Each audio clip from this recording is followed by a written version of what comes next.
আসসালামু আলাইকুম এভরিওয়ান। আশা করছি প্রত্যেকে ভালো আছেন, সুস্থ আছেন এবং সুন্দর আছেন। সকলকে আজকে লাইভ ক্লাসে স্বাগত জানাচ্ছি।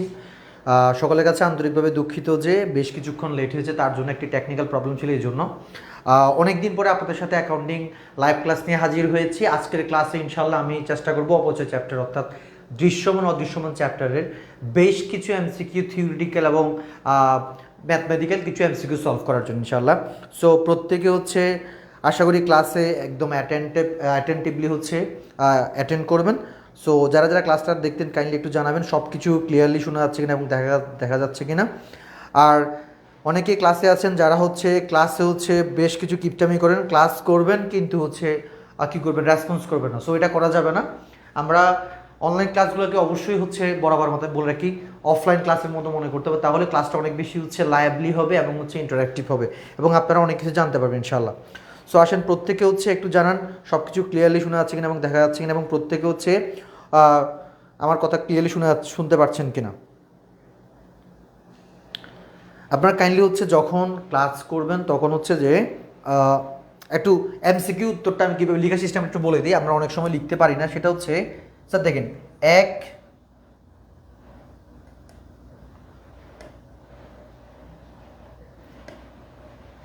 এই যে সাপোজ 1 নাম্বার উত্তর দিচ্ছেন 1 ক 2 খ এভাবে দিবেন। কেমন অনেক সময় হচ্ছে আমরা দিতে চাই না, সো এটা যেন না হয়। আসেন সো হচ্ছে যারা ক্লাসে আসছে একটু কাইন্ডলি প্রত্যেকে হচ্ছে প্রত্যেকের ফ্রেন্ড যদি থাকে, অবশ্যই ফ্রেন্ড আছে, বন্ধু আছে, বান্ধবী আছে, তারপর বেস্ট ফ্রেন্ড আছে, বেস্টি আছে, আরও অনেক কিছু আছে। সো তাদেরকে একটু কাইন্ডলি হচ্ছে যদি প্রয়োজন মনে হয় কাইন্ডলি একটু শেয়ার করে দেন এবং তাদেরকে হচ্ছে আমাদের কমেন্টে হচ্ছে কি করতে পারেন, মেনশন করতে পারেন। ওকে, সো দেখতে পাচ্ছি আমাদের সাথে অনেকে জয়েন করছে। বেলাল আছে, ফরিদুল আলম আছে, মেহরুন্নেসা আছে, রাসেল উদ্দিন আছে, কাশ্মীম আছে, নুসরাত আছে, আরফাত আছে, রাসেল আছে, তারপর হচ্ছে কি শিফা আছে, তারপর হচ্ছে কি ইন্তিহা আছে, অনেকে আছে। সবাই সালাম দিয়েছে, আসসালামু আলাইকুম। ওয়ালাইকুম আসসালাম। আচ্ছা ক্লিয়ার শোনা যাচ্ছে? ওকে ওকে শোনা যাচ্ছে। সো আসেন আমরা হচ্ছে আর দেরি না করে আমরা আপনাদের ক্লাসে চলে যাই। আমরা যদি প্রশ্ন না বুঝি অবশ্যই তাহলে হচ্ছে আমরা প্রশ্ন করব মাস্ট। হ্যাঁ, এখানে কোনো প্রকার ভয় অথবা হচ্ছে ভীতি থাকার দরকার নেই। সো ফার্স্ট এমসিকিউ আমরা দেখতে পাচ্ছি আমাদের এমসিকিউ ক্লাসটা কি অ্যাকাউন্টিং এমসিকিউ মাস্টার ক্লাস। আজকে হচ্ছে অবচয় চ্যাপ্টারের উপর। আমরা এরকম প্রতি সোমবার এবং বুধবার, আপনাদেরকে একটু বলে দিই, প্রতি সোমবার এবং বুধবার হচ্ছে আমরা ক্লাস নিব 7টা থেকে। প্রত্যেকটা চ্যাপ্টারের উপর ইনশাল্লাহ ক্লাস হবে। আসেন আমরা আর দেরি করব না, আমরা হচ্ছে ক্লাসটা শুরু করি। সো প্রথম ক্লাস হচ্ছে, প্রথম এমসিকিউ হচ্ছে কি কোনটি অবস্তুগত সম্পদ, অর্থাৎ যেটা বস্তুগত নয়। তাহলে কোনটা স্যার বলুন তো, মানে যেটা দেখা যায় না বা করা যায় না, অবস্তুগত। তার মানে কি বস্তুগত নয়, বস্তুগত মানে কি দৃশ্যমান, ভিজিবল। আর এখানে তাহলে ইনভিজিবল কোনটা, আমি একটু আগে কীভাবে করতে সবাইকে বলছিলাম, একটু কাইন্ডলি বলুন তো কীভাবে। 1 নাম্বারটা কেউ এটা দেখেন, এটা হচ্ছে ময়মনসিংহ 2023 একদম ফ্রেশ প্রশ্ন, মানে হচ্ছে গত বছরের আগের বছরের প্রশ্ন হচ্ছে এটা। একটু কাইন্ডলি সবাই জানান তো কে পারতেছে। জান্নাতুল ফেরদৌস ফাহামিদা আছে, আসসালামু আলাইকুম সালাম ভাইয়া। তারপর হচ্ছে কি আর দেখি সবাই একটু দ্রুত জানান ভাই, লেট করা যাবে না, লেট করলে হচ্ছে আমরা অনেক কিছু মিস করবো। কেমন লেট করা যাবে না, সবাই একটু দ্রুত অ্যান্সার দিবেন, একটু দ্রুত অ্যান্সার দিবেন। দেখি কে পারে একটু দেখিস।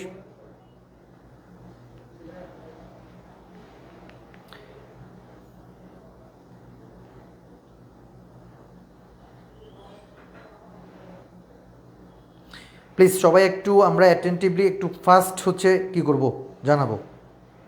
এই যে আপনারা অনেকে কিপটামি করেন, কি মানে উত্তর দিতে চান না, জাস্ট ক্লাস করবো বা এরকম তো হবে না, আপনাকে অ্যান্সার করতে হবে। তারপর হচ্ছে আবার অনেকে একটা জিনিস কিপটামি, সেটা কি যে অনেকে ক্লাস করতেছেন কিন্তু হচ্ছে কি কাউকে মেনশন বা শেয়ার করতেছেন না।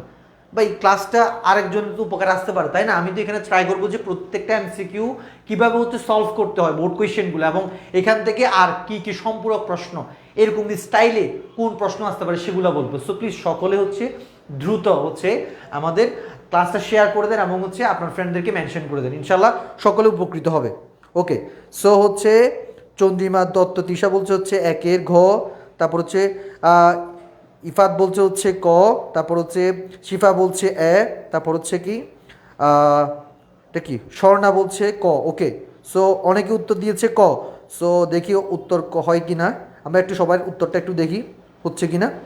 সো প্রথম উত্তরটা হচ্ছে গ্রন্থ সত্য স্যার। সো যারা হচ্ছে ক ক উত্তর দিয়েছেন প্রত্যেকের উত্তরটা ঠিক আছে। এখন খেয়াল করেন কেন ক হবে, একটু বাকিগুলো না কেন একটু সবাই কাইন্ডলি খেয়াল করেন স্যার। স্যার একটু মাথায় রাখবেন এখানে কি বলছে, অবস্তুগত। দেখেন অবস্তুগত মানে হচ্ছে অদৃশ্যমান। আজকে থেকে মাথায় রাখবেন, আপনাকে যদি প্রশ্ন করতো অদৃশ্যমান সম্পদ কোনটি, তাহলে কিন্তু আপনি অবশ্যই গ্রন্থ সত্য বলতেন। গ্রন্থ সত্যর সাথে স্যার আরো কিছু সম্পদ আছে, সুনাম, প্যাটেন্ট, ট্রেডমার্ক, কপিরাইট, গ্রন্থ সত্য, আইন, বই, এগুলো সবগুলো হচ্ছে কি অদৃশ্যমান সম্পদ। এখন আমরা তাহলে অনেকে এমসিকিউটা পারি নাই, কেন পারিনি? তার কারণ হচ্ছে এখানে অদৃশ্যমান না দিয়ে অবস্তুগত দিয়েছে এই জন্য। সো তাহলে বস্তুগত মানে হচ্ছে কি, কিওয়ার্ডটা একটু মাথায় রাখবেন, কি বলুন তো, বস্তুগত। বস্তুগত মানে হচ্ছে দৃশ্যমান। একটু সবাই খেয়াল করেন, বস্তুগত মানে কি বলুন তো, বস্তুগত মানে হচ্ছে কি দৃশ্যমান, আর অবস্তুগত মানে হচ্ছে কি অদৃশ্যমান। তাহলে আমাদের এখানে আর কিছু সম্পূরক প্রশ্ন কি কি হতে পারে, গ্রন্থ সত্যের সাথে সুনাম হতে পারে, প্যাটার্ন হতে পারে, ট্রেডমার্ক হতে পারে, কপিরাইট হতে পারে, আইন, বই হতে পারে। তাইলে অবস্তুগত মানে হচ্ছে অদৃশ্যমান, আর বস্তুগত মানে দৃশ্যমান। আশা করি আমরা ক নাম্বারটা প্রত্যেকে বুঝতে পেরেছি, কেমন প্রত্যেকে তো বুঝতে পারছেন তাই না? আচ্ছা, অনেকে মাশাআল্লাহ মেনশন দিচ্ছে, ধন্যবাদ। মেনশন দিয়েছে হচ্ছে কি তাসনিয়া মারোয়া, ভেরি গুড ভাইয়া, ধন্যবাদ। অনেকে হচ্ছে জয়েন দিয়েছে মাশাআল্লাহ। সো আসেন আমরা প্রত্যেকে হচ্ছে একটু প্রত্যেকে একটু হচ্ছে শেয়ার দিই, আমিও দিচ্ছি আমার প্রোফাইল থেকে, প্রত্যেকে একটু শেয়ার দিই। হ্যাঁ,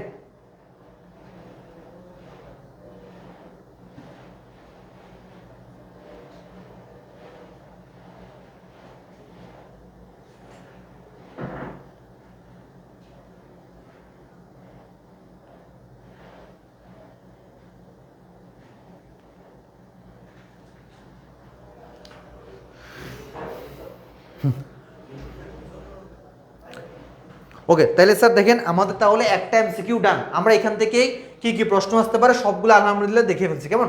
2 নাম্বার এমসিকিউ সবাই একটু খেয়াল করেন স্যার কি বলছে। হাশিম ব্রাদার্স 2017 সালের হচ্ছে 1 জানুয়ারি তারিখে 90,000 টাকায় একটি যন্ত্রপাতি ক্রয় করেন। যন্ত্রপাতির সংস্থাপন ব্যয় 10,000 টাকা, বার্ষিক অবচয় 10% হারে ক্রমহ্রাসমান জের পদ্ধতিতে অবচয় ধার্য করা হয়। যে 2017 সালের অবচয়ের পরিমাণ কত টাকা? সবাই একটু দ্রুত বের করুন তো স্যার, দ্রুত বের করুন সবাই দ্রুত। নাইমুল ইসলাম বলছে, নাইমা ইসলাম বলছে কেমন আছেন স্যার? আসসালাম, জি স্যার আলহামদুলিল্লাহ ভালো আছি। আচ্ছা, এরপরে হচ্ছে কি একটু দেরি হয়েছে, কোনো সমস্যা নেই স্যার, এখনই আমরাও একটু লেট করে শুরু করছি, কোনো সমস্যা নেই। সবাই ক্লাসে একটু একটু মনোযোগ দিন, একটু ভালো করে মনোযোগ দিন, ইনশাল্লাহ ভালো কিছু হবে। 2 নাম্বার উত্তর দিন সবাই দ্রুত সবাই। আচ্ছা, রাসেল ভাই বলছে বস্তুগত বা দৃশ্যমানগুলো বাদে অন্য নাম আছে স্যার। আচ্ছা, বস্তুগত বা অদৃশ্যমান এগুলো বাদে অন্য নাম আছে স্যার। না, এই দুইটা হচ্ছে ইম্পর্টেন্ট। সবচেয়ে বেশি আছে কি জানেন? স্যার এখানে আপনি ভুল করছেন তো, এটা হচ্ছে অবস্তুগত আর অদৃশ্যমান একই কথা, বস্তুগত আর দৃশ্যমান হচ্ছে একই কথা। বুঝতে পারছেন ভাইয়া? রাসেল উদ্দিন কি বুঝতে পারছেন স্যার? বস্তুগত দৃশ্যমান হচ্ছে এক কথা, অবস্তুগত অদৃশ্যমান হচ্ছে এক কথা। হ্যাঁ, এগুলোর বাইরে মোটামুটি আর আসে না, আর আসতে দেখা যায় না। আচ্ছা, 2 নম্বরে একটু উত্তর দেন তো সবাই দ্রুত, 2 নাম্বার উত্তর দেন তো। এটা উত্তর কি হবে? একদম সহজ স্যার, আমরা অনেকে জানি কি বলছি, দেখেন খেয়াল করেন সবাই ভালো করে খেয়াল করেন। এখানে বলছে হচ্ছে এই যে 10% ক্রমহ্রাসমান জের। তাহলে একটু সবাই খেয়াল করুন তো এটা কি হবে? আমরা সবাই জানি 90,000 টাকার সাথে হচ্ছে আমরা 10,000 টাকা কি করবো, অ্যাড করবো। তাহলে কয় লাখ টাকা হবে বলুন তো? 1 লক্ষ টাকা হবে, তাই না? সো এখন 1 লাখ টাকার উপর কত পার্সেন্ট হবে একটু দ্রুত বলুন তো। 1 লাখ টাকার উপর, ভেরি গুড, অনেকে পারতেছে মাশাআল্লাহ। খ বলছে, আচ্ছা আমি দেখি তাইলে কত পার্সেন্ট, 10%। তাইলে 1 লাখ টাকার উপর 10% গুলো অবশ্যই কত হবে? 10,000 টাকা উত্তর হবে, কেমন? আচ্ছা, তাহলে উত্তর হবে কত স্যার বলুন তো? উত্তর কত হবে? উত্তর হবে হচ্ছে 10,000। আচ্ছা, এখানে একটু সবাই খেয়াল করেন, যারা যারা এখানে আছেন একটু স্যার একটু খেয়াল করেন, যদিও বা এটা এখানে আসে নাই, বাট আমি আপনাদেরকে দিচ্ছি, ভালো করে খেয়াল করেন। এখানে যদি বলতো জানুয়ারি যদি না বলে, স্যার সবাই খেয়াল করেন, এখানে যদি জানুয়ারি না বলে যদি হচ্ছে আপনাকে বলতে হচ্ছে মার্চের 1 তারিখ, এই যে মার্চ, তাহলে আমাকে একটু কাইন্ডলি বলুন তো সবাই, মার্চের 1 তারিখ বললে 2017 সালে অবচয়, এটার অপশন কিন্তু এখানে নাই। সবাই দ্রুত আমাকে বের করে দেন, একদম 30 সেকেন্ডের মধ্যে বের করে দেন। যদি আমাকে হচ্ছে মার্চের 1 তারিখ বলতো, জানুয়ারি না বলে, তাহলে এটার উত্তর কি হতো? একটু সবাই দ্রুত বলেন তো, সবাই একটু দ্রুত বলেন, সবাই একটু দ্রুত উত্তর দেন তো স্যার, দ্রুত উত্তর দেন, আমিও বের করি, কারণ আমিও তো স্টুডেন্ট আপনাদের মতো, তাই না? আমিও করতেছি। ওকে, মার্চ, তাহলে মার্চ স্যার খেয়াল করেন, মার্চের 1 তারিখ বলছে, তাহলে এখানে কয় মাস ধরতে হবে? জানুয়ারি, ফেব্রুয়ারি, তাহলে 2 মাস বাদ দিতে হবে। তাহলে কয় মাসের উপর অবচয় ধার্য করতে হবে? মার্চ সহ। অনেকে আমরা এই জিনিসটা ভুল করি স্যার, মার্চটাকে অনেক সময় কাউন্ট করি না। যদি এখানে 31শে মার্চ বলতো, তাহলে মার্চটা বাদ দিতাম। এখানে মার্চের 1 তারিখ, তার মানে হচ্ছে মার্চ মাসটাও ধরতে হবে আমাকে। তাইলে এটা কি করতে হবে? 10,000 ভাগ, আর বলবো না, ইন্টু, ওকে আমি বের করে ফেলছি কিন্তু স্যার, আমি বের করে ফেলছি। আপনারা কি বের করতে পারছেন সবাই? বলুন তো সবাই বের করতে পারছেন কিনা? এই যে ভেরি গুড, কাশ্মীর বের করতে পারছে, বাকিরা কোথায়? আচ্ছা, নাইমা ইসলাম বলছে হচ্ছে, আচ্ছা ভেরি গুড, তৃষা উত্তর দিয়েছে, নাইমা ইসলাম উত্তর দিয়েছে, বাকিরা কোথায়? বাকিরা, আচ্ছা নাইমা আপনার উত্তর তো ভুল হয়েছে ভাই, নাইমা ইসলাম 8,500 টাকা হবে না স্যার, ভুল হয়েছে আপনারটা। ওকে, শ্রেয়াদে বলছে স্যার 7,500, শ্রেয়াদে আপনারটাও হয়নি ভাইয়া। এটা এভাবে লিখতে হবে স্যার, খেয়াল করেন, এই যে সিম্পলি স্যার খেয়াল করেন, এই যে 1 লক্ষ টাকা ইন্টু 12 দিয়ে, 1 লক্ষ টাকার উপর কয় পার্সেন্ট করতে হবে বলুন তো একটু কাইন্ডলি, কয় পার্সেন্ট করতে হবে? 1 লক্ষ টাকার উপর হচ্ছে ফার্স্টে আমাকে, এই যে 1 লক্ষ টাকা হচ্ছে আমার মেশিনের ক্রয় মূল্য, কত বলুন তো কত পার্সেন্ট? আমাকে একটু কাইন্ডলি জানান তো কত পার্সেন্ট করতে হবে?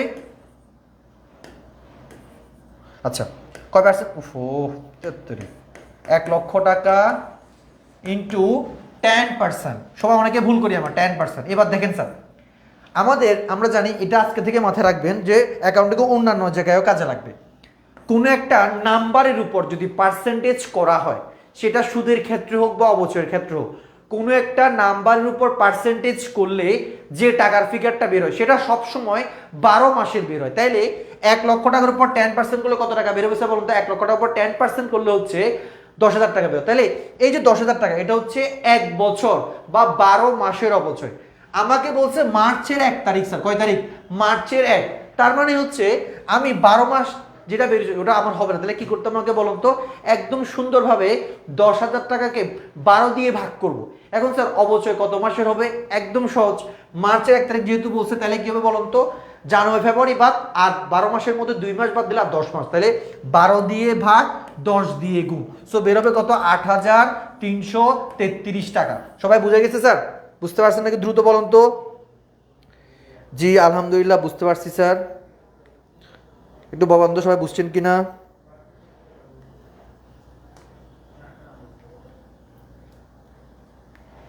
ওকে, এরপরে নেক্সট স্যার, আমাদের অনেকগুলো কাজ করতে, অনেকগুলো স্যার, এটা একটু বলেন, এটা একটু মোটামুটি ইম্পর্টেন্ট, অনেকে আমরা পারি না। কি বলছে স্যার? দেখেন, সদ্য ক্রয়কৃত মেশিনের সংস্থাপন ব্যয় কোন ধরনের ব্যয়, একটু খেয়াল করেন তো স্যার। দেখেন কি বলছে, সদ্য ক্রয়, খেয়াল করেন, সদ্য ক্রয়কৃত মেশিনের সংস্থাপন ব্যয় কি ব্যয় বলুন তো? সংস্থাপন ব্যয় কোন ধরনের ব্যয়? মুনাফা জাতীয় ব্যয়, বিলম্বিত মুনাফা জাতীয় ব্যয়, মূলধন জাতীয় ব্যয়, মূলধন ও মুনাফা জাতীয় ব্যয়। উত্তর কোনটা হবে? দ্রুত বলেন, 3 নাম্বার উত্তর কোনটা হবে বলুন তো? 3 নাম্বার উত্তর একটু দ্রুত বলেন সবাই, একটু দ্রুত বলেন তো স্যার, 3 নাম্বার উত্তর কোনটা হবে? আচ্ছা, কাশ্মীর বলছে হচ্ছে গ, বাকিরা কোথায়? সবাইকে অনেক ফাস্ট উত্তর দিতে হবে স্যার।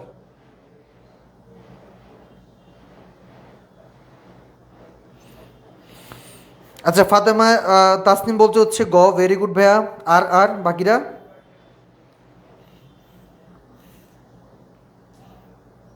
আচ্ছা, মুনতাহা আলম বলছে হচ্ছে C, very good.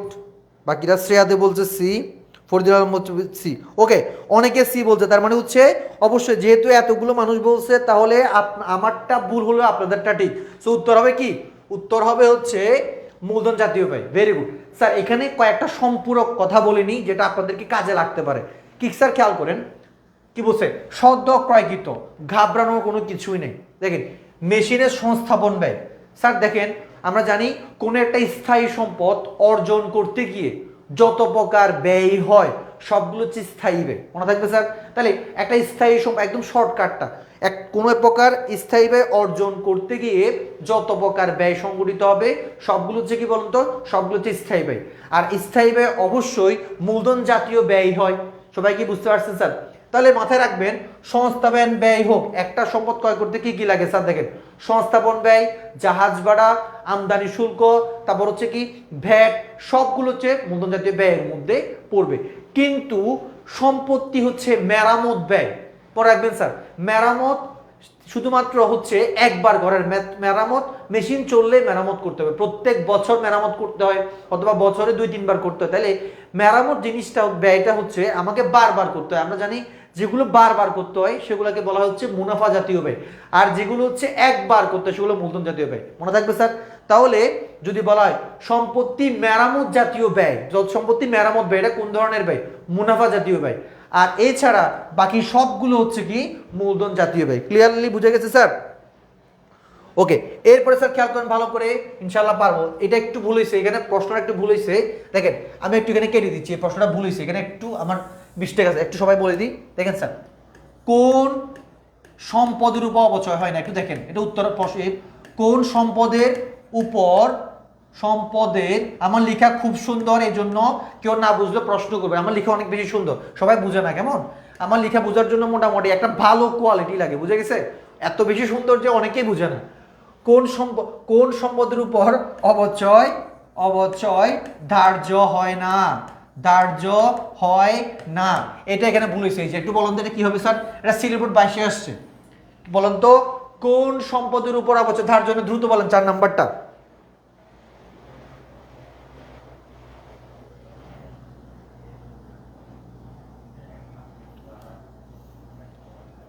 Rasel Mahmud very fast, very good. Naima Islam মাশাল্লাহ। আচ্ছা এরপরে কি বলছে রাসেল, কি বলছে দেখেন তো। স্যার যন্ত্রপাতি সংস্থাপন ব্যয় যদি শুধু মেরামত ব্যয় উল্লেখ থাকে, এক্ষেত্রে হচ্ছে মোট মূল্য বাহির করার ক্ষেত্রে মেরামত ব্যয় যোগ করতে হবে না স্যার, মেরামত ব্যয় কখনো যোগ করতে হয় না। আর একটা মেশিন ক্রয় করার সময় কখনো এটা মেরামত করতে হয় না, ওটা হচ্ছে ইনস্টলেশন কস্ট হয়। মেরামত ব্যয় কখন হয়? মেশিনটা ব্যবহার করার পরে যে ব্যয়টা হয়, মানে মেশিনটা ব্যবহার করতেছি হুট করে বন্ধ হয়ে গেছে আর কাজ করতেছে না, সো এটার জন্য ঠিক করতে গেলে রিপেয়ার কস্ট বা মেরামত ব্যয়, এটা হচ্ছে মুনাফা জাতীয় ব্যয়। কিন্তু সংস্থাপন ব্যয়, তারপর হচ্ছে কি আমদানি শুল্ক, জাহাজ ভাড়া, ভ্যাট, সবগুলো হচ্ছে মূলধন জাতীয় ব্যয়। আশা করি বুঝে গেছে। আচ্ছা 4 নাম্বারটা কি বলুন তো দ্রুত সবাই, 4 নাম্বারটা কি হবে? 4 নাম্বারটা কি হবে একটু দ্রুত বলুন তো স্যার, দ্রুত বলেন সবাই। 4 নাম্বারটা কি হবে? আচ্ছা ইন্তিহা বলছে ক, নওশিন বলছে ক, তাসনিম কারিমা বলছে ক, ভেরি গুড। হামিদা ইয়াসমিন বলছে ক, ভেরি গুড মাশাল্লাহ। মারওয়া বলছে ক, ফরিদুল বলছে ক। তার মানে এতজন মানুষ যেহেতু বলতেছে তাহলে আমি আর সময় নেই, তাহলে সবাই মাশাল্লাহ পারবে। মনে রাখবেন স্যার, ভূমির উপর কখনো হচ্ছে অবচয় ধার্য করে না। আমরা সবাই জানি ভূমি হচ্ছে আদি ও অক্ষয়, ইকোনমিক্স আমরা পড়ছিলাম, যদিও বা আমি একদম ছোট মানুষ, ইকোনমিক্স অত বুঝি না, বা যতটুকু জানি হচ্ছে কি ইকোনমিক্স আমরা পড়ছিলাম যে ভূমি হচ্ছে আদি ও অক্ষয়, ভূমি কি হয় না, ক্ষয় হয় না, এটা অনেক আগ থেকে ছিল। সো তাহলে কোন সম্পদের অবচয় ধার্য হয় না, সেটা হচ্ছে ভূমি। কেমন? ওকে, উত্তর হচ্ছে ভূমি। দালান কোটা, মোটর গাড়ি, যন্ত্রপাতি, সবগুলোর অবচয় ধার্য করা হবে। আশা করি বুঝে গেছে। নেক্সট, এরপরে কি হবে স্যার বলুন তো? এরপরে আসতেছে কি দেখেন, ভালো করে খেয়াল করেন। স্থায়ী সম্পত্তি অর্জন মূল্যকে কি বলা হয়? বেশিক্ষণ নেওয়া যাবে না, দ্রুত বলেন। স্থায়ী সম্পত্তির অর্জন মূল্যকে কি বলা হয়? 5 নাম্বার, দ্রুত বলেন সবাই। স্থায়ী সম্পত্তির অর্জন মূল্যকে কি বলা হয়? একটু দ্রুত বলেন তো স্যার। স্থায়ী সম্পত্তির অর্জন মূল্যকে কি বলা হয়? ধন্যবাদ স্যার, ক্লিয়ার ছিল না বিদায় আপনাকে প্রশ্ন করছি, এখন ক্লিয়ার। মাশাল্লাহ, ভেরি গুড ভাই। এরকম যে কারো যে কোনো প্রশ্ন, যতক্ষণ পর্যন্ত লাইভে আসি আপনাদের সাথে কানেক্টেড আছি, সর্বোচ্চ চেষ্টা করবো আপনাদেরকে বোঝানোর জন্য। আমার কাজ হচ্ছে আপনাদেরকে বোঝানো, আর আপনাদের কাজ হচ্ছে প্রশ্ন করা, বেশি বেশি প্রশ্ন করা। কাশ্মীর বলছে গ, Kashmir very fast, very good Kashmir. বাকিরা কোথায়? বাকিরা তো ঘুমাই যাচ্ছে, এতগুলো স্টুডেন্ট আছে, বাকিরা সবগুলো ঘুম। এরকম ঘুম হইলে তো হবে না স্যার, জেগে উঠো, আর কিছুদিন পরে আপনাদের পরীক্ষা। কয়েকদিন পর থেকে তো ছেলেরা হচ্ছে যে গরুর পিছনে দৌড়াদৌড়ি করবে, মেয়েরা হচ্ছে যে কি প্রস্তুতি নেবে, রসুন বাটবে, পেঁয়াজ কাটবে, কোরবানির প্রস্তুতি নেবে। সো হচ্ছে তার আগে হচ্ছে একটু পড়াশোনা করে নেন। ওকে, সো উত্তর দিয়েছে তাসনিম, এরপর হচ্ছে নওশিন, এরপর হচ্ছে কি হোসেন উত্তর দিয়েছে, ইফতি উত্তর দিয়ে, ইফতি ইসলাম গ। ইফতি কি অবস্থা? অনেক কি ইফতিও, ইফতি কিভাবে পারতেছে ইফতি? আচ্ছা, এরপরে হচ্ছে শ্রেয়াদে উত্তর দিয়েছে, অনেক উত্তর দিয়েছে, ভেরি গুড। সো যারা যারা উত্তর দিয়েছে সবাইকে হচ্ছে অসংখ্য ধন্যবাদ। হ্যাঁ, এরপর স্যার খেয়াল করেন, আসেন আমরা হচ্ছে দেখি একটু, উত্তর হচ্ছে কি মূলধন জাতীয় ব্যয়। বুঝে গেছে স্যার, একদম সহজ। একটা সম্পত্তি মনে রাখবেন, একটু আগে বলছিলাম অর্জন করতে যতগুলো ব্যয় সংগঠিত হয় সবগুলো ব্যয় হচ্ছে মূলধন জাতীয় ব্যয়। কেমন? ওকে, এরপরে স্যার খেয়াল করুন তো আর কি কে দাস দেখি তো।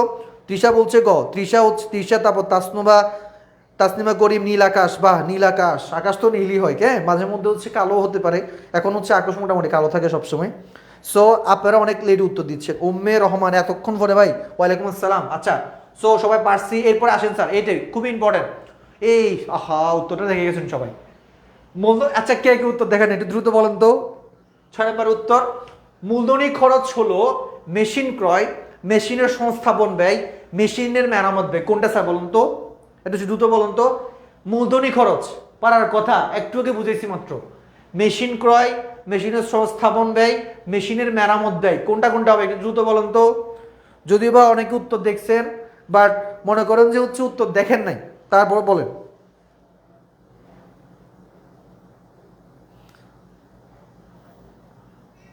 শ্রেয়াদে বলছে তা বলছে কি মুসলিমা বাজি নাম আলাই কি আলাইহিম, ও বাপ নামটা অনেক কঠিন। মুসলিমা আলাইহিম, আচ্ছা ক বলছে, ভেরি গুড। সবাই বলছে ভাই, ঠিক আছে সবাই পারবেন। একটু দেখিয়ে ফেলছি, আহা রে, তোমরা কেন দেখছো? তোমরা সবসময় সব কিছু দেখে ফেলো, এরকম সবসময় সব কিছু দেখা ঠিক না, কিন্তু মাঝে মধ্যে চোখ বন্ধ রাখতে হয়। স্যার দেখেন, খেয়াল করেন একটু ভালো করে সবাই। স্যার মেশিনের সংস্থাপন ব্যয়, এই দুইটা হচ্ছে মূলধন জাতীয় ব্যয়, কারণ এগুলো হচ্ছে মেশিন ক্রয় করার সময় করি তখন। কিন্তু মেশিনের মেরামত ব্যয় এটা কখনো মূলধন জাতীয় ব্যয় না, কারণ একটু আগে বলছি মেরামত সবসময় হতে পারে। সো এটা হচ্ছে মুনাফা জাতীয় ব্যয়। আশা করি ক্লিয়ার, ডান। এরপরে স্যার দেখেন তো, এরপরে কি বলছে। এরপরে হচ্ছে একটু খেয়াল করেন, এটা একটু দেখান। সম্পত্তির দীর্ঘদিন ব্যবহারের ফলে মূল্য হ্রাসকে কি বলে? এটাতে আমি সময় এবার আমি বলে দিচ্ছি। সম্পত্তি দীর্ঘদিন ব্যবহারের ফলে মূল্য হ্রাসকে কি বলে? সেটা হচ্ছে অপচয়। লাগবে না, অনেকেই পারেন, এটা ছোট বাচ্চাদের প্রশ্ন। এবার এখানে খেয়াল করেন, কোনটি ব্যবসার অনগত লেনদেন? সবাই একটু দ্রুত বলেন তো। এটাও পারবেন অনেকে, কারণ অধ্যায়টা যেহেতু এটার অবশ্যই পারবেন। 8 নম্বরটা বলেন, কোনটি ব্যবসায়ের অনগত লেনদেন? অনগত লেনদেন কোনটা একটু বলেন তো।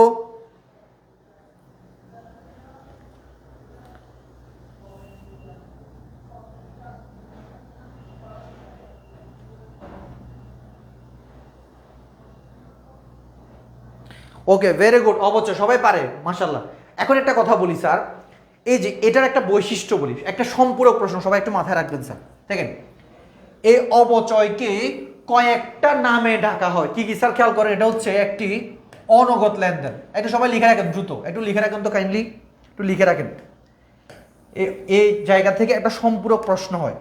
অনগত, এই যে অবচয়কে কয়েকটা নামে ডাকা হয়। কি কি স্যার খেয়াল করুন, একটা হচ্ছে অনগত লেনদেন, মাত্র বললাম অনগত লেনদেন। এরপর হচ্ছে স্যার খেয়াল করেন ব্যবসায়িক লেনদেন, ব্যবসায়িক লেনদেন তো ফালতু, অনগত, তারপর হচ্ছে কি ব্যবসায়িক। এরপরে হচ্ছে আন্তঃলেনদেন, আন্তঃলেনদেন। একটু লিখে রাখেন বহুপদী প্রশ্নের জন্য, এই জিনিসটা লিখে রাখেন সবাই। এটার নাম কি স্যার বলুন তো? বহুপদী প্রশ্নের জন্য, বহুপদী প্রশ্নের জন্য এটা ইম্পর্টেন্ট। এই দেখেন, এই অপচয়টাকে কি কি নামে ডাকা হয়? অনগত লেনদেন, ব্যবসায়িক লেনদেন, আন্তঃলেনদেন। আপনাকে এটা প্রশ্নে আসতে পারে। অনগত মানে হচ্ছে যে লেনদেনটা এখনো নগদ না, ভবিষ্যতে কখনো নগদ হবে না, সেটা হচ্ছে অনগত লেনদেন। মনে থাকবে স্যার? আমি আজকে এর থেকে একটু কথা বলি। দেখেন স্যার, ধারে মানে হচ্ছে যেটা এখন নগদ না, কখনো নগদ হতে পারে, এটা হচ্ছে ধারের লেনদেন। আর অনগদ মানে হচ্ছে যে লেনদেনটা বর্তমানেও নগদে হচ্ছে না, ভবিষ্যতে কৈশিন কালেও কখনো কি হবে না, নগদ হবে না, সেটাকে বলা হচ্ছে কি অনগত লেনদেন। সো অবচয় হচ্ছে কি একটা অনগত লেনদেন, ব্যবসায়িক লেনদেন, আন্তঃলেনদেন। ডান, আশা করি ওকে। এরপরে স্যার খেয়াল করেন আন্তঃলেনদেন বলতে, স্যার খেয়াল করেন একটু বলি। আন্তঃলেনদেন মানে হচ্ছে দেখেন অপচয় কি? অপচয় যখন আমরা ধার্য করি, অপচয় কি আমরা কাউকে প্রদান করি?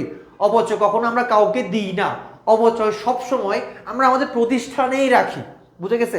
এটা কি বাইরে কোনো পক্ষকে দেওয়া হয়? অপচয় কখনো দেওয়া হয় না, প্রতিষ্ঠানে ধার্য করে প্রতিষ্ঠানে রাখা হয়। সো এই জন্য এটাকে বলা আন্তঃলেনদেন। আর বহি লেনদেন কোনগুলো? যে লেনদেনগুলো ব্যবসার সাথে বাইরে কোনো থার্ড পার্টি, ব্যবসার সাথে অন্য কারোর সাথে কি থাকে, সম্পর্ক থাকে। যেমন ক্রয় করলে বাইরের মানুষ ক্রয় করে, মানুষের কাছে ক্রয়, বাইরের মানুষ থেকে ক্রয় করতেছি। বিক্রি করলে বাইরের মানুষের কাছে বিক্রি করতেছি। বেতন প্রদান করলে মজুরি হচ্ছে বাইরের মানুষকে দিচ্ছি। সেগুলো সবগুলো হচ্ছে বহি লেনদেন। আন্ত লেনদেন মানে হচ্ছে যে লেনদেনগুলো একটা ব্যবসা প্রতিষ্ঠানের ভিতরেই সংগঠিত হয়, বাইরে কারোর সাথে সম্পর্ক না, এটা হচ্ছে আন্ত লেনদেন। আশা করি ক্লিয়ার। কেমন? এরপরে তার উত্তর হচ্ছে অপচয়। এরপরে স্যার খেয়াল করেন সবাই ভালো করে দেখেন, এটা সবাই পারবেন আশা করি। কি বলছে স্যার খেয়াল করেন একটু দেখেন। কোন সম্পদের ক্রয় মূল্য পুঞ্জীভূত অপচয়ের পার্থক্যকে কি বলে? স্যার খেয়াল করেন, সবাই পারার কথা, এটা অনেকেই পারে।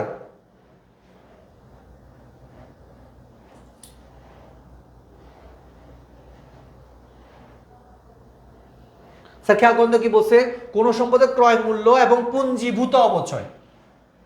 এটা একদম সহজ স্যার, এটা আমি পড়াইছিলাম, আপনাদেরকে অনেকে পড়াইছি, যারা যারা পড়ছেন বা আগে করছেন অথবা আপনারা ইন্টার সেকেন্ড ইয়ারে আছেন অনেকে, সবাই হচ্ছে পড়ার কথা এটা।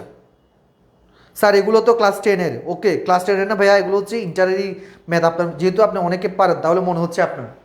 Very good sir. দেখেন খেয়াল রাখবেন, কোন সম্পদের ক্রয় মূল্য এবং কি বলে? 9 নাম্বার একটু দ্রুত বলুন তো 9 নাম্বারটা। ফরিদুল আলম বলছে খ, শ্রেয়াদে বলছে বি, সোহাদ কাশ্মীর বলছে খ, এরপর হচ্ছে কি আর কারা আছে? আচ্ছা খ বলতেছে, আবির হচ্ছে খ খ বলতেছে। ভেরি গুড আবির। তারপর হচ্ছে কি আর কে কে উত্তর দিচ্ছে বলেন তো? হামিদা ইয়াসমিন বলছে খ। ওকে, অনেকেই খ উত্তর দিয়েছে, তার মানে হচ্ছে অবশ্যই খ হবে। তাহলে খেয়াল রাখবেন কিন্তু। এখানে যে মাহফুজ ভুল উত্তর দিছে, দুঃখিত ভাইয়া। ইন্দিয়া বলছে খ। ওকে, সো তাহলে স্যার খেয়াল করেন, সহজ কথা হচ্ছে কি, এটা উত্তর হবে কি? উত্তর হবে হচ্ছে বই মূল্য। এখন এখানে একটা সম্পূরক প্রশ্ন হচ্ছে স্যার খেয়াল করেন, এই যে এখানে এই বই মূল্যের আর একটা নাম হচ্ছে পুস্তক মূল্য। মনে থাকবে স্যার? পুস্তক মূল্য, সবাই একটু মাথায় রাখবেন। আর একটা নাম বলবো, এই পুস্তক মূল্যের আর একটা নাম হচ্ছে বই মূল্য। বই মূল্য, বই মূল্য একটু সবাই লিখে রাখেন। পুস্তক মূল্য, বই মূল্য, আর একটা নাম বলি, কেমন? মাইন্ড করিয়েন না। আর একটা নাম হচ্ছে লিখিত মূল্য। মাইন্ড করার কোনো দরকার নাই, পরীক্ষা যেটা চলে আসে যেন পারেন। তিনটা নামে আসতে পারে, বই মূল্য, পুস্তক মূল্য, তারপর হচ্ছে কি লিখিত মূল্য। মনে থাকবে স্যার? তাহলে সম্পত্তি ক্রয় মূল্য ও পুঞ্জীভূত হচ্ছে পার্থক্য কি বলে? বই মূল্য বলে। পুস্তক মূল্য, বই মূল্য, লিখিত মূল্য। কেমন? পারা যাবে তো ইনশাল্লাহ? ওকে ডান। তাহলে এরপরেরটা কি স্যার বলুন তো? এরপরে হচ্ছে কি স্যার? কেমন? এই যে মাত্র দেখলাম পুস্তক মূল্য বা বই মূল্য বলতে কি বোঝায়, একটু আগে দেখছিলাম ক্রয় মূল্য এবং পুঞ্জীভূতের অপচয়। মিস করা যাবে না, সময় নষ্ট করা যাবে না। শেষ। এরপরে আসেন, এই যে স্যার খেয়াল করেন, বর্তমানে আমাদের পড়ালেখায় অনেকগুলো হচ্ছে কোর্স চালু আছে। একটা হচ্ছে rapid base all subject business স্টাডিজের জন্য। হ্যাঁ, আর এখানে আপনারা সবাই জানেন বাংলাদেশের মধ্যেই পড়ালেখা হচ্ছে একমাত্র প্ল্যাটফর্ম যেখানে হচ্ছে কমার্স এবং আর্টসের জন্য পূর্ণাঙ্গ কোর্স আমরা কন্ডাক্ট করতেছি আলহামদুলিল্লাহ। সো আমাদের বর্তমানে হচ্ছে র্যাপিড বেস চালু আছে, যেটা হচ্ছে এইচএসসি 26-এর জন্য, 25-এর জন্য। আর আমাদের এইচএসসি 25-এর জন্য আছে 6-এর জন্য আছে অল সাবজেক্ট গোল্ডেন ব্যাচ। এরপরে দুইটা ইকোনমিক্স আমাদের আনোয়ার ভাইয়ের ব্যাচ চালু আছে। একটা হচ্ছে কি T20 ব্যাচ অনলি ইকোনমিক্স, আর একটা হচ্ছে কি ইকোনমিক্স 0 to হিরো। সো যারা হচ্ছে এইচএসসি 25 আছেন, যারা হচ্ছে আপনারা ইকোনমিক্সে দুর্বল মনে করছেন নিজেকে, আর কম সময়ের মধ্যে আপনার প্রস্তুতিকে আরো চাঙ্গা করার জন্য আপনারা হচ্ছে ইকোনমিক্স T20 জাস্ট T20 করবেন ক্লাসে। কেমন? ওই যে পরীক্ষা T20। ওকে, সো ইকোনমিক্স এই ব্যাচটাতে ভর্তি হতে পারেন। আর যারা হচ্ছে এইচএসসি 26 আছেন তারা হচ্ছে ইকোনমিক্স 0 to হিরোতে ভর্তি হতে পারেন। সো আমাদের গোল্ডেন ব্যাচটা হচ্ছে কিসের জন্য? এটা হচ্ছে এইচএসসি 26-এর জন্য। আর হচ্ছে যারা হচ্ছে 25 এবার দিবেন, সময় খুবই কম, তারা হচ্ছে কি র্যাপিড ব্যাচ। ওকে ওকে, সো হচ্ছে আসেন আমরা হচ্ছে একটু ফাস্ট যাই, চলে যাই। এরপরে যেখানে দেখেন 11 নাম্বার, অপচয় শুধু কোন জাতীয় হিসাব? সবাই একটু খেয়াল করেন ভালো করে। অপচয় কোন ধরনের হিসাব বলেন তো? এটা আমি অনেকবার করে বিভিন্ন জায়গায় পড়াইছি, বা অনেকে হচ্ছে এখানে আমার স্টুডেন্ট আছেন। হ্যালো, আসসালামু আলাইকুম। জি মারিয়া, জি মারিয়া বলতো ভাই কিসে? তোরা কি প্রবর্তক আসছিস? তোরা কারোরে জিজ্ঞেস করছে ওখানে যে ইপিক কোথায়, ইপিকে যা ভাইয়া এখন অনলাইন ক্লাসে। হ্যাঁ বলো যে ইপিক এপিকে হচ্ছে এপিক হচ্ছে মেডিকেলটা কোথায় জিজ্ঞেস কর কাউকে। সরি ভাই,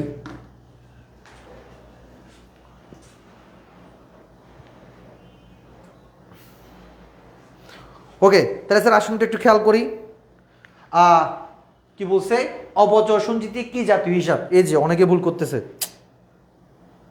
মেহরুন্নেসা বলছে ক, এরপর হচ্ছে কি শ্রেয়াদে বলছে ক, তৃষা বলছে খ। এ ভাই ভুল হচ্ছে, এগুলো এগুলো হয়নি। অনেকের বেশ কয়েকজন ভুল করছে, এটা খুব দুঃখজনক ব্যাপার স্যার। খেয়াল করেন একটু করে বলি স্যার। দেখেন অপচয় সঞ্চিতি, এটার আর একটা নাম হচ্ছে বলি, একটু সবাই খেয়াল করেন। অপচয় আর নাম হচ্ছে কি পুঞ্জীভূত অপচয়। পুঞ্জীভূত অপচয়, আজকের পর থেকে যেন এই জিনিসটা কোনো ভুল না হয়। অপচয় সঞ্চিতি একটা নাম কি বলুন তো? পুঞ্জীভূত অপচয়। কি জাতীয় হিসাব? কন্ট্রা সম্পদ, কন্ট্রা খরচ, একটি মালিকানা সত্ত্ব হিসাব, সম্পদ হিসাব। স্যার মনে রাখবেন স্যার, এখানে এটা হচ্ছে উত্তর হবে কি ক নাম্বারটা, একটি কন্ট্রা সম্পদ। কেন কন্ট্রা সম্পদ? মাথায় রাখবেন, যখন এখন যে আপনাকে বুঝতে হবে কন্ট্রা বা বিপরীত। কন্ট্রার আর একটা নাম হচ্ছে কি বিপরীত। কি বলুন তো স্যার? বিপরীত। তাই এখন কত হচ্ছে বিপরীত বা কন্ট্রা মানে কি? বিপরীত বা কন্ট্রা মানে হচ্ছে একটা হিসাব যখন আর একটা হিসাবকে হ্রাস করে তখন তাকে বলা হয় কি কন্ট্রা বা হচ্ছে বিপরীত। তাহলে স্যার খেয়াল করেন, যেমন সম্পদ, সম্পদ হচ্ছে আমার জন্য একটা অ্যাসেট বা সম্পদ, ডেবিট। কিন্তু আমার যখন আমি ইউজ করে ফেলি সেটা পুঞ্জীভূত অপচয় হয়ে যায়। আর পুঞ্জীভূত অপচয় আমার সম্পদকে কি করে? হ্রাস করে। তাইলে দেখতে পাচ্ছি পুঞ্জীভূত অপচয় আমার সম্পদকে কি করতেছে? হ্রাস করতেছে। তাইলে পুঞ্জীভূত অপচয়টা একটা হিসাব সম্পদ হিসাবকে হ্রাস করতেছে। দ্যাটস ওয়াই পুঞ্জীভূত অপচয় হচ্ছে কি একটি কন্ট্রা সম্পদ বা বিপরীত সম্পদ। সবাইকে ক্লিয়ারলি বুঝতে কিনা বলুন তো একটু কাইন্ডলি, বুঝছেন সবাই? কন্ট্রা সম্পদ মানে হচ্ছে কি, কন্ট্রা হিসাব মানে হচ্ছে একটা হিসাব আর একটা হিসাবকে হ্রাস করা, এটা হচ্ছে কি কন্ট্রা হিসাব। বুঝে গেছে? আর খেয়াল করেন এখন কন্ট্রা সম্পদ মানে কি, তাহলে যে এই যে পুঞ্জীভূত অপচয় এটা হচ্ছে একটা কন্ট্রা হিসাব, কন্ট্রা সম্পদ হিসাব বা বিপরীত সম্পদ হিসাব। কারণ পুঞ্জীভূত অপচয় একটা সম্পদকে হ্রাস করে, এই জন্য মনে থাকবে স্যার। তাহলে কন্ট্রা আর একটা নাম হচ্ছে কি বিপরীত। সবাই ক্লিয়ারলি বুঝতে পারছেন নাকি? দ্রুত বলেন, সবাই ক্লিয়ারলি বুঝে গেছে? সব বুঝছেন কিনা একটু দ্রুত বলেন তো, বুঝছেন কিনা? পারা যাবে? এরকম করে কয়েকটা সম্পূরক প্রশ্ন দেখাই, খেয়াল করেন স্যার। অনেকে অনেকে আমরা বুঝি না। যেমন স্যার খেয়াল করেন ক্রয়, এরপরে দেখেন এরকম হচ্ছে কি ক্রয় ফেরত, একটু সবাই খেয়াল করেন। বিক্রয়, বিক্রয় ফেরত, একটু সবাই খেয়াল করেন ভালো করে। বিক্রয় ফেরত, তারপর তারপর হচ্ছে মূলধন উত্তোলন। ভালো করে খেয়াল করেন স্যার, এখানে এদিকে তাকান। ক্রয় এটা হচ্ছে একটা ব্যয় শ্রেণীর হিসাব, খেয়াল করেন। ক্রয় হচ্ছে কি একটা ব্যয় শ্রেণীর হিসাব। আমি যখন ক্রয়টা ফেরত দিয়ে দিই তাহলে আমার ক্রয়টা কমে যায়। তাহলে এই ব্যয় নামক হিসাবটাকে ক্রয় ফেরত কি করতেছে? হ্রাস করতেছে বা কমাচ্ছে। তাহলে এজন্য ক্রয় ফেরতটা হচ্ছে একটা বিপরীত ব্যয় বা কন্ট্রা ব্যয়। বুঝে গেছে সবাই? বুঝতে পারছেন না বলুন তো একটু দ্রুত। এবারে খেয়াল করেন বিক্রয়, বিক্রয় হচ্ছে একটা আয় শ্রেণীর হিসাব। কিন্তু বিক্রয় ফেরত যখন হয় তাহলে আমার আয়টাকে কি পায়? হ্রাস পায়। তাহলে এটা হচ্ছে এই যে বিক্রয় ফেরত হচ্ছে একটা কি বিপরীত আয় বা কন্ট্রা আয়। এরপরে খেয়াল করেন মূলধন, মূলধন হচ্ছে কি আমার মালিকানা সূত্র একটা হিসাব। বুঝা গেছে স্যার? কিন্তু আমি যখন মূলধন থেকে উত্তোলন করে ফেলি তখন আমার মূলধনটা কমে যায়, তাহলে আমার মালিকানা সত্ত্ব কি কমে যায়। তাহলে এই উত্তোলনটা কাকে হ্রাস করে? উত্তোলনটা মূলধনকে হ্রাস করে। বুঝে গেছে নাকি বলুন তো? বুঝছেন? ওকে, তাহলে এই মূলধনটা হচ্ছে কি আমার একটা উত্তোলন হচ্ছে একটা কি কন্ট্রা মালিকানা সম্পদ বা বিপরীত মালিকানা সম্পদ।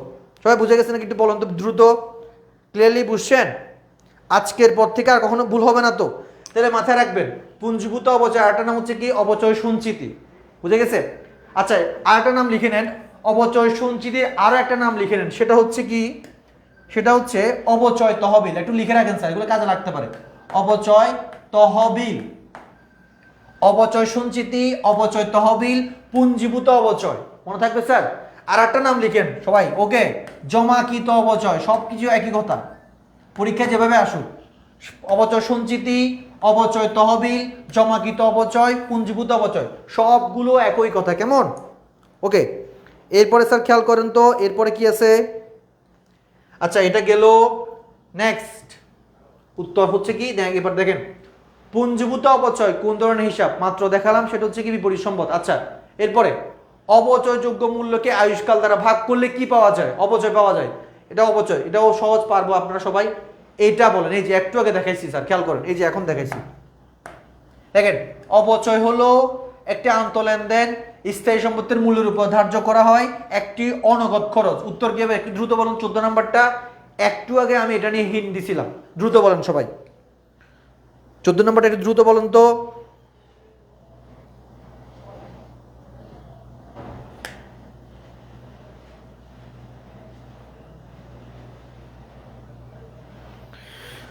একটু দ্রুত বলেন তো 14 নাম্বারটা কি হবে?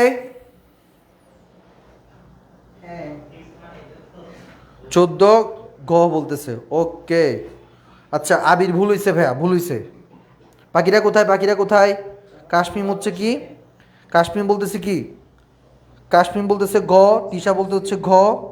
ওকে, সো এটা নিয়ে আমরা অলরেডি বলছি, সো আর কথা বলার দরকার নাই, চলে যাচ্ছি। উত্তর হচ্ছে কি ঘ।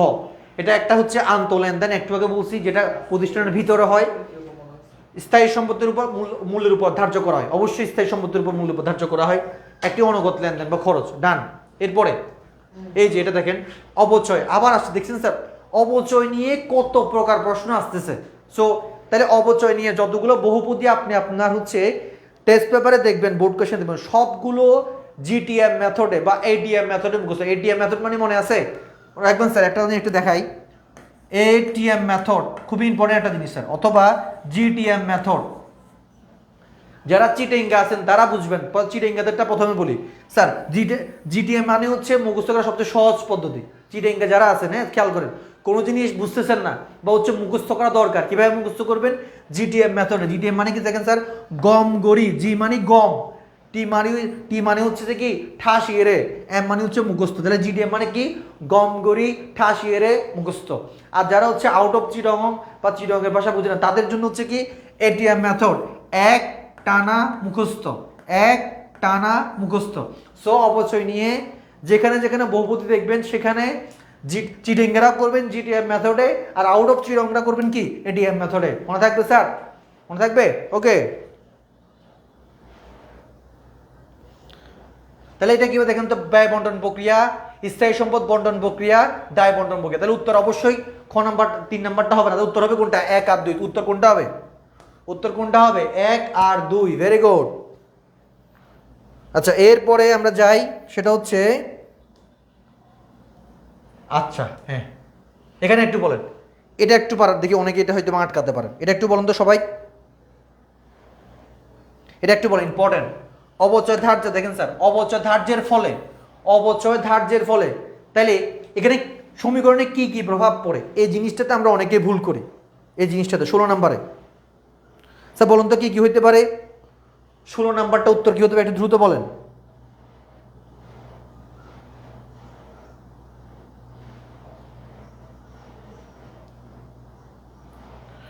স্যার দেখেন, এরকম শুধুমাত্র অবচয়ের ক্ষেত্রে না, এরকম যে কোনো হিসাবের ক্ষেত্রে যদি বলে এটা ধার্য করলে, বেতনভুক্ত করলে আমার হচ্ছে সমীকরণের প্রভাব কি হবে, তখন আপনি নিঃসন্দেহে একটা কাজ করবেন। সেটা কি জানেন? সেটা হচ্ছে আপনি এখানে জাবেদাটা করবেন। একটু খেয়াল করেন স্যার, কি করবেন? একটু টেকনিকটা খেয়াল করেন। আমরা অবচয় জাবেদা একটু বলি তো, অবচয় জাবেদা কি হবে? অবচয় হিসাব ডেবিট, একটু খেয়াল করেন, অবচয় হিসাব ডেবিট, পুঞ্জীভূত অবচয় হিসাব ক্রেডিট, রাইট? পুঞ্জীভূত অবচয় হিসাব ক্রেডিট। ওকে, সো তাহলে এরকম সমীকরণের কোনো ম্যাথ যদি আসে, প্রভাব যদি করতে বলে, তাহলে আমাদেরকে মাস্ট কি করতে হবে বলুন তো স্যার? মাস্ট আমাদেরকে একটা জাবেদা করতে হবে। কেমন? তাহলে জাবেদা কি? অবচয় হিসাব ডেবিট, পুঞ্জীভূত অবচয় হিসাব ক্রেডিট। এখন আমরা সমীকরণের প্রভাব দেখাই। অবচয় কোন শ্রেণীর হিসাব বলুন তো? অবচয় হচ্ছে একটা ব্যয়, তাহলে ব্যয় বৃদ্ধি, রাইট? ব্যয় ডেবিট মানে কি? ব্যয় বৃদ্ধি, অবশ্যই ব্যয় বৃদ্ধি। স্যার দেখ, একটু আগে বুঝেছিলাম, পুঞ্জীভূত অবচয় কোন শ্রেণীর হিসাব? এটা হচ্ছে বিপরীত সম্পদ শ্রেণী, তার মানে কি সম্পদকে হ্রাস করে। মনে আছে? সম্পদ হচ্ছে ডেবিট। এখন স্যার দেখেন, পুঞ্জীভূত অবচয়, পুঞ্জীভূত অবচয় হচ্ছে কি একটি বিপরীত সম্পদ, তার মানে বিপরীত সম্পদ কি করে? সম্পদকে হ্রাস করে। তাহলে সম্পদকে কি করবে? হ্রাস করবে। মনে থাকবে? হ্রাস। তাহলে এটা উত্তর কি হবে স্যার বলুন তো? সম্পদ হ্রাস এবং হচ্ছে ব্যয় বৃদ্ধি। এটা কোথায় আছে? ব্যয় সম্পদ, ব্যয় সম্পদ হ্রাস, এটা হবে না। ব্যয় ও সম্পদ বৃদ্ধি, এটাও হবে না। ব্যয় বৃদ্ধি সম্পদ হ্রাস, উত্তর কোনটা হবে? খ নাম্বার। সম্পদ ও দায় হ্রাস, এটাও হবে না, তাহলে উত্তর কোনটা হবে? খ নাম্বার যাচ্ছে, মনে থাকবে স্যার? তাইলে আমরা শর্টকাটটা কিভাবে মাথায় রাখবো বলুন তো একটু ঠান্ডা মাথায়। আমরা এরকম বেতন ধার্য করলে, অবচয় ধার্য করলে, এরকম কোনো কিছু যদি বলা হয়, ফার্স্ট কাজ হচ্ছে আমরা জাবেদা করব, জাবেদা করে সুন্দর করে হচ্ছে সমীকরণের প্রভাব দেখাবো, এরপরে এখানে দেখবো। ক্লিয়ার? সবাই ক্লিয়ারলি বুঝতে পারছেন নাকি? দ্রুত বলেন, বুঝে গেছে? পারবো তো ইনশাল্লাহ, না পারবো তো? ভেরি গুড, ভেরি গুড, ওকে। তাহলে উত্তর হবে কি? খ। আচ্ছা এখন স্যার খেয়াল করেন একটা কথা, এখান থেকে একটা সম্পূরক প্রশ্ন আপনাদেরকে বলি। সম্পূরক মানে হচ্ছে এই যে এখান থেকে, সেটা হচ্ছে স্যার দেখেন, সেটা আপনারা হয়তো বা পাবেন সামনে। অবচয় ধার্য করা হয় কোন নীতির ভিত্তিতে? খেয়াল করেন স্যার, অবচয় ধার্য করা হয় কোন নীতি? একটু সবাই খেয়াল করেন, একটু মুখস্থ করে ফেলুন সবাই। সেটা হচ্ছে মিলকরণ নীতি। কেমন? কি বলুন তো স্যার? মিলকরণ নীতি। আর মিলকরণ নীতির আরেকটা নাম কি জানেন? সেটা হচ্ছে ব্যয় স্বীকৃতি নীতি। মনে থাকবে স্যার? ব্যয় স্বীকৃতি নীতি, ব্যয় স্বীকৃতি নীতি, স্বীকৃতি নীতি।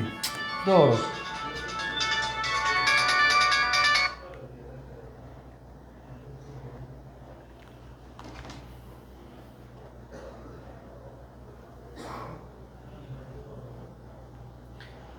স্যার মিলকরণ নীতি বলতে মানে হচ্ছে, হ্যালো হ্যালো, ওয়ালাইকুম সালাম, কে বলছেন?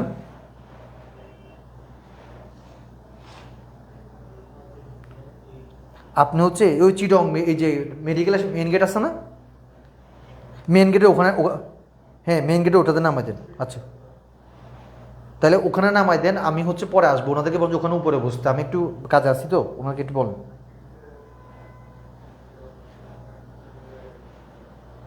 ওকে ভাই, ঠিক আছে, ওকে ওকে, ঠিক আছে, থ্যাংক ইউ, ওকে, ওয়েলকাম সালাম। স্যার একটু করে বলি, এই কোয়েশ্চেনটা আপনারা দেখতে পাবেন, হ্যাঁ খেয়াল করবেন। অবচয় ধার্য করা কোন নীতির ভিত্তিতে? সেটা হচ্ছে কি? সেটা হচ্ছে মিলকরণ নীতি নাকি ব্যয় স্বীকৃতি? আচ্ছা দুটোটা তো একই কথা। তো আমরা মুখস্থ করবো মিলকরণ নীতি বা ব্যয় স্বীকৃতি নীতি। মনে থাকবে স্যার? মুখস্থ করে ফেলতে হবে। এখন স্যার এগুলো হচ্ছে নীতি, এগুলো হচ্ছে আপনারা যেহেতু শর্ট সিলেবাস, আপনারা পঞ্চম অধ্যায়টা পড়ান, হিসেবে নীতিমালাটা এটা একটু মুখস্থ রাখতে হবে। ব্যয় স্বীকৃতি নীতি মানে হচ্ছে ব্যয়, যে ব্যয়টা হয়েছে প্রত্যেক চলতি বছরে যে ব্যয়টা হয়, ওই ব্যয়টাকে ব্যয় হিসেবে গণ্য করা বা ধার্য করা, এটা হচ্ছে ব্যয় স্বীকৃতি নীতি। আর ব্যয় স্বীকৃতি নীতি আরেকটা নাম হচ্ছে কি? মিলকরণ নীতি। একটু লিখে রাখেন সবাই, নোট করেন, বুঝছেন সবাই?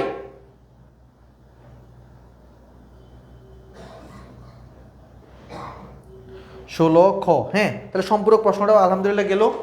এরপরে আমরা যাই হচ্ছে কি এরপর, আচ্ছা এটা সেম বলল। এরপর দেখেন স্যার, এই যে এখানে খেয়াল করেন, এটা খুবই ইম্পর্টেন্ট, তাই এটাতে হচ্ছে আপনি স্টার মার্ক দেন, এটাতে সবাই স্টার মার্ক দেন। অনেকেই পারবেন না এটা, অনেকেই পারে না, একটু স্টার মার্ক দেন ভাই ভালো করে।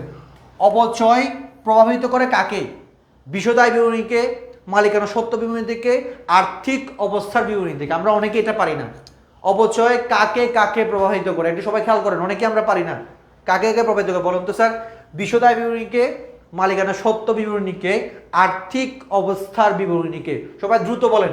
এটাতে হয়তো বা অনেকে আন্দাজে মেরে হয়তো বা হচ্ছে প্রিডিকশন করে পারবেন, কিন্তু এক্স্যাক্টলি এটাকে ফিল করা, রিয়েলাইজ করা কিভাবে হচ্ছে, এটা আমরা অনেকে পারি না। এটা সবাই ট্রাই করতে দেখি। 17 নাম্বারটা এটা কোন বোর্ডে আসছে? এটা মোটামুটি রিসেন্ট কোয়েশ্চেন মোটামুটি, দেখুন এটা পারেন কিনা।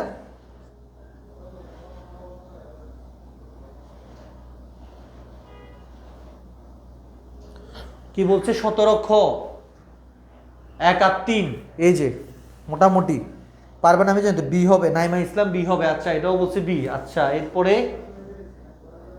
17 খ বলছে, সবাই মোটামুটি খ বলতেছে। চন্দ্রিমা দত্ত দাস বলছে কি খ। আচ্ছা আর আর আর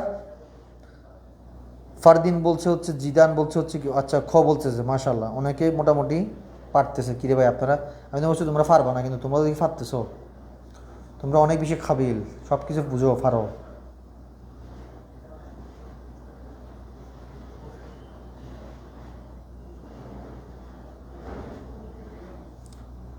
সুরাত ইন্দিয়া ঘোড়ার ঘ বলছে। শাহানা আফরোজ বি বলছে। ওকে স্যার ঠিক আছে, আমি একটু ব্যাক টু ব্যাখ্যা করে দিই। আমার SMS লেট যায় কেন ভাই? তোমার SMS সবার আগে আসে। কাশ্মীর তুমি তুমি বলছি না তুমি অনেক ফাস্ট, তুমি হচ্ছে উল্টা, তুমি যে সিম ইউজ করো তাকে হচ্ছে এক্সট্রা টাকা দিতে পারো, অথবা হচ্ছে তুমি যদি ওয়াইফাই ইউজার হও তাহলে ওয়াইফাই ওয়ালাকে আরও বেশি টাকা দেওয়া, তুমি অনেক বেশি ফাস্ট রিপ্লাই দাও। আচ্ছা একটু খেয়াল করি স্যার, সবাই পারছেন তো স্যার? অবচয় আমরা একটু আগে যা কথা করছিলাম মনে আছে স্যার ঠান্ডা মাথায়? অথবা আমরা সমন্বয়টা কীভাবে করে বলুন তো? অবচয় সমন্বয়টা আমরা অবচয়কে পরিচালন ব্যয় লিখি একবার, তাই না? কোথায় লিখি বলুন তো স্যার? পরিচালন ব্যয় লিখি, রাইট? এরপরে স্যার খেয়াল করেন ওই সেম অবচয়টাকে আমরা আবার আর্থিক অবস্থা বিবরণীর পুঞ্জীভূত অবচয় নামে বাদ দিই। কেমন? পুঞ্জীভূত অবচয় নামে বা কোথায় দিই? বাদ দিই। কোথায়? তাহলে স্যার খেয়াল করেন ঠান্ডা মাথায়, এই যে পরিচালন ব্যয় এর কাজ কোথায়? বিশদ আয় বিবরণীতে, তাই না স্যার? বিশদ আয় বিবরণী। তারপর পুঞ্জীভূত অবচয় মাইনাস করি কোথায়?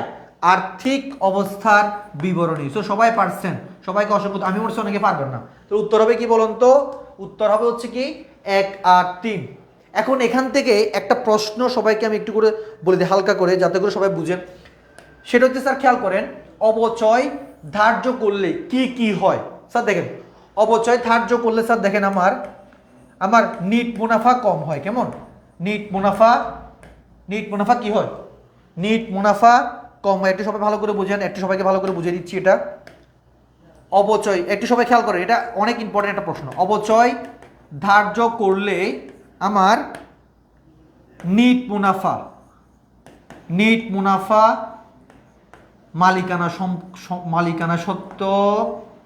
মালিকানা সত্ত্ব একটু দেখাই দিচ্ছি সবাই। তারপর হচ্ছে কি সম্পদ। একটু খেয়াল করেন স্যার, সবাই একটু ভালো করে খেয়াল করেন। স্যার দেখেন, আমি যখন অবচয় ধার্য করব, কি করব? আমি যখন অবচয় ধার্য করবো তার মানে আমার ব্যয় বাড়বে, বুঝে গেছে? আর আমার ব্যয় যদি বাড়ে, অর্থাৎ পরিচালন ব্যয় যদি বাড়ে, তাহলে আমার মুনাফা কি হবে স্যার বলুন তো? মুনাফা মাস্ট কমবে। একটু সবাই খেয়াল করেন, এটা এমসিকিউতে পাবেন। এরপর আমরা বলুন তো মুনাফাটা আমরা কোথায় সমন্বয় করি? নিট মুনাফা হলে আমরা মালিকানা সত্ত্ব বিবরণীতে কি করি? মালিকার মূলধনের সাথে যোগ বিয়োগ করি। তাহলে আমার মুনাফা যদি হ্রাস পায়, মালিকানা সত্ত্ব কিভাবে? মাস্ট হ্রাস পাবে, বুঝে গেছে? এরপরে স্যার খেয়াল করেন, অবচয় ধার্য করার কারণে পুঞ্জীভূত অবচয় নেবে সম্পত্তি থেকে মাইনাস করা হয়। সো আবার সম্পদ থেকে কি হবে? মাইনাস হবে। সবাইকে ক্লিয়ারলি বুঝতে পারছেন নাকি বলুন তো দ্রুত? তাইলে আমাদের অবচয় ধার্য করলে কি কি হতে পারে? এটা আসবে মাস্ট।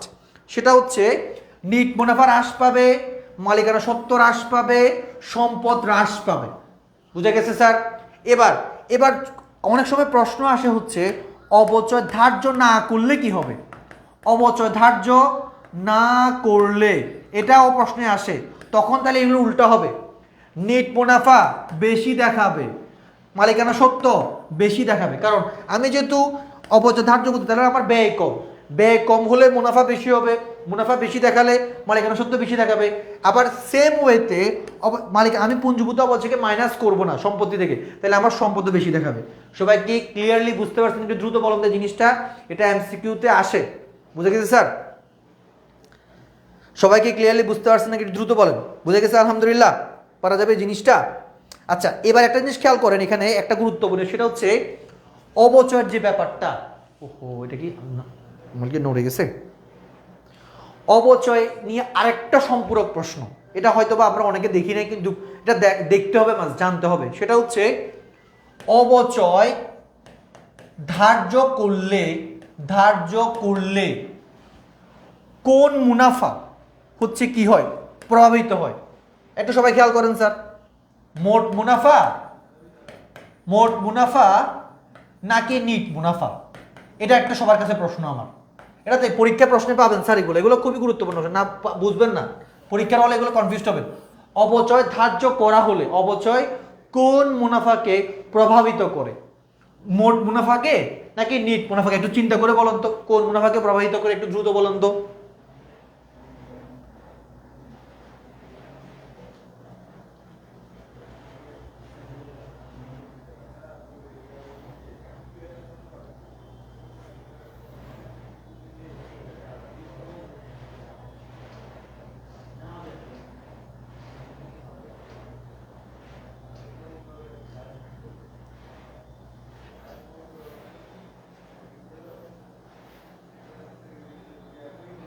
আচ্ছা দেখি তো কে কে পারছে। নিট মুনাফা, ভেরি গুড, সবাই নিট মুনাফা বলতেছে, মাশাআল্লাহ, গুড, ভেরি গুড। নিট মুনাফা, ভেরি গুড। বাকিরা সবাই নিট মুনাফা বলছে, মাশাল্লাহ।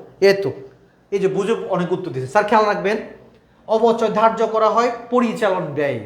স্যার দেখেন, নিট মোট মুনাফা হচ্ছে পরিচালন ব্যয়ের আগের স্টেপটা। তার মানে অবচয় ধার্য করলে মোট মুনাফায় কোনো প্রকার কি পড়ে না, প্রভাব পড়ে না। মোট মুনাফা পরের স্টেপ যেটা পরিচালন ব্যয়, আর পরিচালন ব্যয়ের সাথে নিট মুনাফা কানেক্টেড, সো হচ্ছে নিট মুনাফার সাথে প্রভাবিত পড়ে। আশা করি প্রত্যেকে আলহামদুলিল্লাহ বুঝতে পারছেন। কেমন? গুড, ভেরি গুড, ওকে, ডান।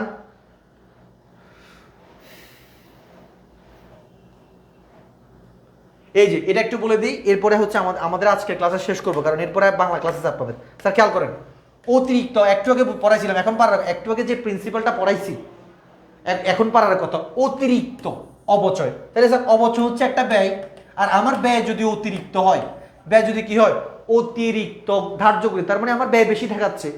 ব্যয় বেশি দেখালে সম্পত্তি কমবে, কারণ সম্পত্তিকে বেশি কম দেখাচ্ছি। এবার মালিকানা সত্ত্ব কমবে, কেন কমবে? মুনাফা হচ্ছে কম দেখাচ্ছি এই জন্য। উত্তর কি হবে স্যার? একটু দ্রুত বলেন তো দেখি, 18 নম্বরটা উত্তর কি দেন সবাই, পারেন কিনা? 18 নম্বর উত্তরটা একটু সবাই দ্রুত বলেন।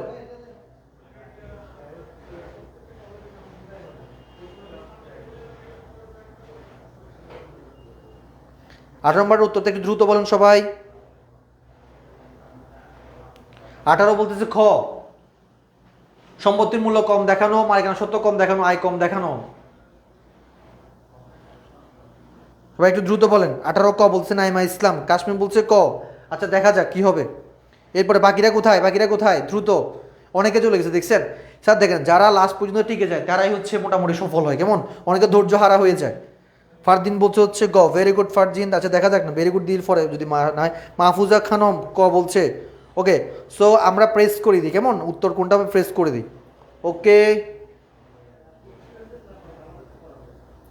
অনেকে হচ্ছে ক বলছে, তাহলে উত্তর কোনটা বলছে বলুন তো? উত্তর হচ্ছে ক, খ, গ সবগুলা, অর্থাৎ কি রোমান 1, 2, 3। স্যার কেন?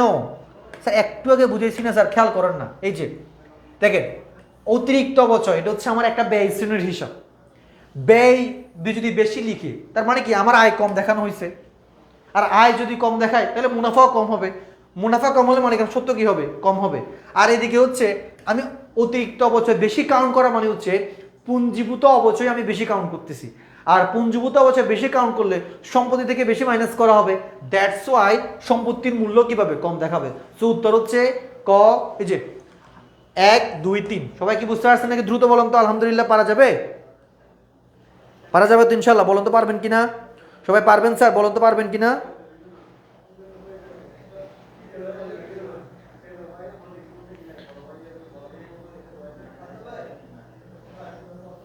ওকে স্যার, আজকে আর না ইনশাল্লাহ এই ক্লাস, এই চ্যাপ্টার থেকে মোটামুটি এগুলাই। আগামী বুধবার হচ্ছে আমরা নিউ আর একটা চ্যাপ্টার নিয়ে ক্লাস করবো ইনশাল্লাহ। আজকে যেহেতু লেট হয়েছে তার জন্য আমি আন্তরিকভাবে হচ্ছে ক্ষমাপ্রাপ্তি, টেকনিক্যাল প্রবলেম ছিল। নেক্সট ক্লাস থেকে ঠিক 7টা থেকে ক্লাস নেবো ইনশাল্লাহ। প্রতি সোমবার এবং বুধবার ঠিক সন্ধ্যা 7টা থেকে আমার লাইভ ক্লাস হবে অ্যাকাউন্টিং নিয়ে। আশা করি আজকে যারা ছিলেন তারা হচ্ছে কিঞ্চিত পরিমাণ হলেও কোনো এমসিকিউতে ক্লিয়ার হয়েছে বা হচ্ছে উপকৃত হয়েছে। আশা করি নেক্সট ক্লাসে সকলে এরকম থাকবেন এবং প্রত্যেক দিন ক্লাস করবেন। আপনার যারা ফ্রেন্ড আছে তাদেরকে জানিয়ে দিবেন, কেমন? সো যারা যারা ক্লাসে হচ্ছে প্রথম থেকে ছিলেন তাদেরকে অসংখ্য ধন্যবাদ। সবার জন্য দোয়া এবং ভালোবাসা রইল। ভালো করে পড়াশোনা করেন সবাই। আমার জন্য দোয়া করবেন, নিজের জন্য দোয়া করবেন। নিজে ভালো থাকবেন, অন্যদেরকে ভালো রাখবেন। সে পর্যন্ত নেক্সট ক্লাসে দেখা হবে। সে পর্যন্ত সকলে ভালো থাকেন, সুস্থ থাকেন। আসসালামু আলাইকুম।